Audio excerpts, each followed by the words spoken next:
Well, number one, black and white staff should not be having relationships with players at all.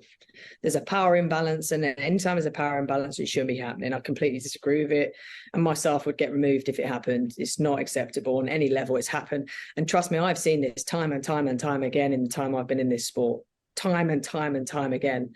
So it's not new to me. It shouldn't be happening. It's something that I absolutely despise. Come into the sport to work. If you meet someone, I don't understand how it happens. How you get a relationship with a player, I'll never know. Because how do you actually even get in that position? I don't understand. How are you socializing? What are you doing? You shouldn't be socializing with the players anyway. You shouldn't even be putting yourself in that position. So how it happens, I don't know. If it happens, leave.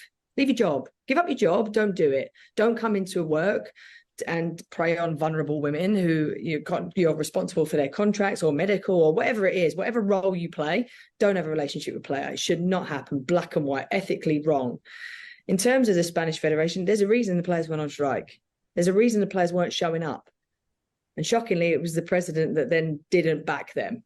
And then you see that on TV and you're like, well, now I know in culture that's, Spanish kiss, etc. It's not, that wasn't a kiss on the cheek. That was a hand grab. And she didn't have a choice in that moment. Completely inappropriate. If you're prepared to do that on the world stage in front of millions, what goes on behind closed doors?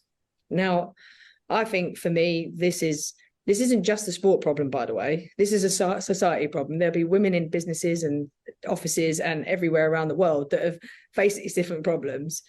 But now it's been done on a global stage. So it's unacceptable.